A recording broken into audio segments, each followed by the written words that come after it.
तो प्रधानमंत्री के साथ मुख्यमंत्रियों की जो बातचीत हुई है उसमें कुछ और अहम बातें भी निकल कर आई हैं, जिसकी जानकारी हम आपको दे देते हैं। प्रधानमंत्री ने कहा है कि 3 मई के बाद फैसला होगा कि क्या कुछ किया जाना है और जो प्रदेश ज्यादा प्रभावित हैं वहां पर लॉकडाउन जारी रहेगा। यानी ये बहुत बड़ी अपने आप में बात है कि अलग अलग राज्यों में अलग अलग जो रियायत हैं वो दी जा सकती है। इस तरह की बात चल रही है यहाँ पर, यानी कि जो प्रदेश ज्यादा प्रभावित होंगे कोरोना वायरस के चलते उनमें लॉकडाउन जारी रहेगा और जिन राज्यों में स्थिति बेहतर है या ठीक है वहां पर जिलावार रिलैक्सेशन दिया जाएगा। वहां पर जिलों के हिसाब से, यानी कि जिस जिले में कोई भी दिक्कत नहीं है, कोई भी कोरोना संक्रमित नहीं है, वहां पर पूरी तरह से लॉकडाउन हटाया जा सकता है। इस तरह की बात निकल कर आ रही है। इसके अलावा प्रधानमंत्री ने एक बहुत बड़ी बात कही है।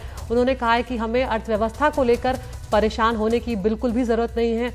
आर्थिक मोर्चा जो है उसको लेकर चिंता करने की जरूरत नहीं है। हम इकोनॉमी के लिहाज से बेहतर कर रहे हैं, हम अच्छी स्थिति में हैं, हमारी अर्थव्यवस्था अच्छी है। ये बहुत बड़ी बात प्रधानमंत्री ने कही है, क्योंकि हम लगातार देख रहे हैं कि जो वैश्विक अर्थव्यवस्था है वो पूरी चरमरा गई है कोरोना के चलते, क्योंकि पूरी दुनिया जो है इस बीमारी के चलते परेशान है और बहुत कुछ झेल रही है। हम रुक कर रहे हैं हमारे सहयोगी हिमांशु शेखर का।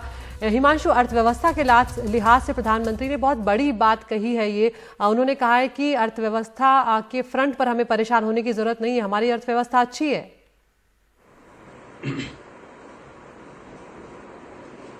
जी, क्योंकि आरबीआई गवर्नर ने भी, आपको याद होगा, जब पिछली बार उन्होंने मीडिया ब्रीफिंग की थी तो उन्होंने ये बात कही थी कि आईएमएफ ने जो आकलन किया है उसमें G20 देशों की जो लिस्ट है उसमें भारत की अर्थव्यवस्था सबसे बेहतर स्थिति में है।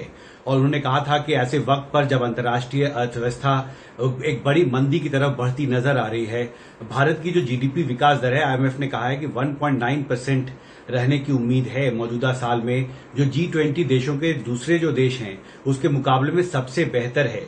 मुझे लगता है प्रधानमंत्री ये कहना चाहते हैं कि ऐसे वक्त पर जब पूरी दुनिया में आर्थिक संकट गहराता जा रहा है, भारत दूसरे देशों के मुकाबले बेहतर स्थिति में है। ये मैसेज उन्होंने देने की कोशिश की है। दूसरी तरफ देखिए, आरबीआई के गवर्नर ने आज एक इंटरव्यू भी दिया है, उसमें 2-3 बहुत महत्वपूर्ण बातें कही अदिति। पहली बात, उन्होंने आगाह किया है सरकारों को कि राज्य सरकारों की जो वित्तीय स्थिति है उस पर नजर रखने की जरूरत है। ये बात उन्होंने कोजेंसिस को जो इंटरव्यू दिया है उसमें कहा है। और साथ में ये भी कहा है कि आरबीआई भी राज्य सरकारों की जो वित्तीय हालत है उस पर नजर रख रही है।